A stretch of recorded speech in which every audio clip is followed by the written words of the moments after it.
Sometime later, the lawyer comes to know that Bartleby has been taken to the prison. Out of pity, the lawyer visits him. He does not reply, and he says that he would he would prefer not to answer. He is again, as a gesture of goodwill or a gesture of kindness, offered many things, but Bartleby refuses everything and again says he prefers not to accept this gesture as well. So the lawyer, being a kind person, pays to another inmate to provide Bartleby with good quality food. He is the person who prepares food at the prison. So he is requested to give Bartleby good food. But Bartleby prefers not to eat and he refuses to eat. Later on, after few days, when lawyer comes to pay him a visit, he comes to know that Bartleby had refused to eat and he just keeps on lying on the floor because he has become very weak and is wasting away. So the lawyer cuts off his narration of Bartleby's tale at this point, saying that the reader can provide the imagination to figure out how it ended, how it might have ended for Bartleby. Instead, the lawyer ends the story by relaying a piece of information he had heard as a rumor that before working in the Scrivener's office, Bartleby used to work for a number of years at the dead letter office. Dead letter office is a place where those letters reach that do not reach their destination. Either their address is wrong or these letters have been returned because the person to whom these letters are addressed, he is not found. Something like that happens and these letters do not find their destination. Those are called dead letters, and these dead letters are ultimately burnt. So there is a separate office for that, and Bartleby used to work in that office where lost letters or letters that never reach uh, uh, the person for whom they have been written. That place is called Office of Dead Letters, and Bartleby used to work there. This is a short story, and it is rather blurry because the characters have not been explained in great detail, and the ending is also kind of open ending because we do not know why things happen and what happened.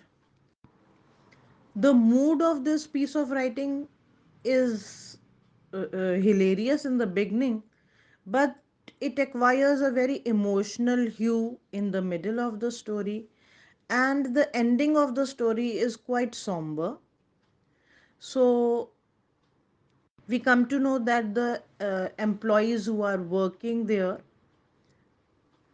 they are quite poor and there are no laws for them, there are no rules for them. They work a lot, from morning to evening they are expected to work, and Turkey can only get work done before he gets drunk at lunchtime, and Nippers only becomes productive after lunchtime because in the morning he is experiencing indigestion.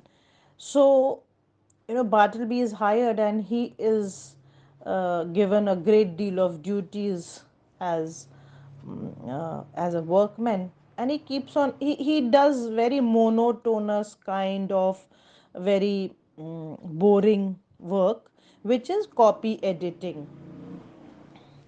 So one of the themes of this story is passive resistance because the work is very boring, the working hours are too many, the wages that they get is not they are not enough.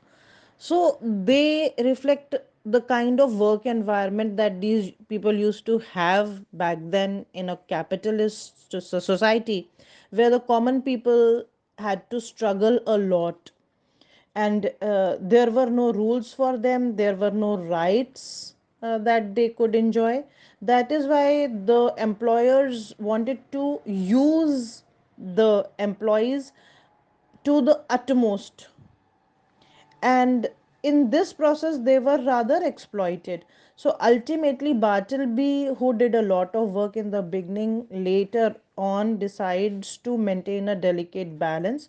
He was never aggressive, never impolite, and he never talked in a harsh manner, but he politely kept on saying that he would prefer not to do the work that he considered as overwork. And later on, because he was fed up of the job and the job requirements, that is why he completely stops doing everything, and he keeps on saying, I would prefer not to do everything that was asked by his employer.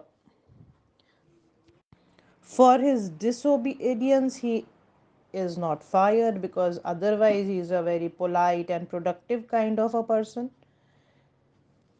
He was only using that strategy of passive resistance, which for a long time he kept on using, but then he could not use it after a certain limit, because it was not acceptable to the person who was giving him wages.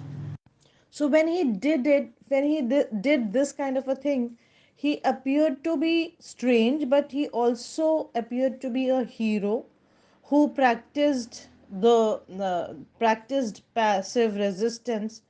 And he also, invented a way in which he could say no to the work that he did not want to do, because he did not want to proofread and correct his own copies, and again sent to do all that boring work that he had done, or already that work was boring, and to read it again, and with such diligence that one could find errors in that, it was a hectic job and was more boring, like quite boring.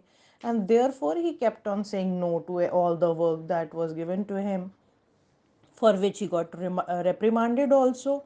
But he refused to get fired also, he refused to vacate the lawyer's office. And the story progresses very slowly at this point.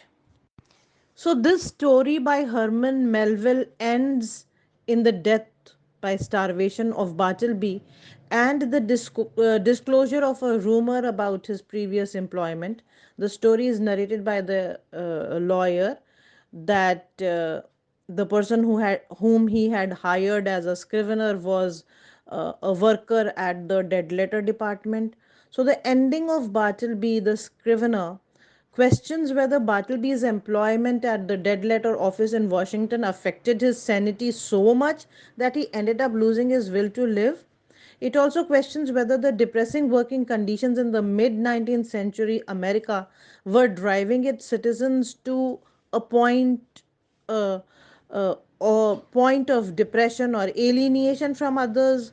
Were the working conditions such that they were giving loneliness to people, and they were ultimately losing all will to live or enjoy, because working conditions were so depressing that they embraced death eventually.